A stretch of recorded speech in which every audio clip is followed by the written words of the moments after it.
తల్లి, పిల్లల భవిష్యత్తు మీ చేతుల్లో ఉన్నది. వాళ్ళు మంచి బ్రతికి మంచిగా ఉండాలంటే మీరే వాళ్ళను మార్చే ప్రయత్నం చేయాలి. రామాయణం గురించి మీ అందరికి తెలిసిందే కదా. ఒక చిన్న ముచ్చట చెప్తా. ఇప్పుడు రాముడు సీతమ్మ వాళ్ళతో పాటు ఇంకెవరు బయట పోయారు అడవిలో? లక్ష్మణ స్వామి పోయాడు. ఏమన్నా తీసుకొని పోయారా రాజ్యం నుంచి? ఏమన్నా గట్లనే తిన్నీకో దానికో దీనికో ఇక్కడ 14 ఏళ్ళు బయట ఉండాలంటే మరి ఏం ఆలోచించలేదు, ఏం తీసుకోలేదు, కట్టు బట్టలతోటి బయటకు వెళ్ళిపోయారు. అయితే సీతమ్మ కూడా గదే డౌట్ వచ్చిందట. రామచంద్రమూర్తి దగ్గర కూర్చొని, రామయ్య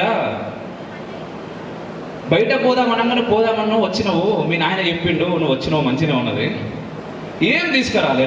రేపటి గురించి ఆలోచించకుండా వచ్చినావు బయటకు, బాగున్నది, బట్టలు లేవు, తిండి లేదు, ఏం లేదు. కానీ ఒకటి మాత్రం వదలలేదయ్యా నువ్వు. ఎందుకు? ఏం వదలలేదు? ధనుర్బాణం వదలలేదు.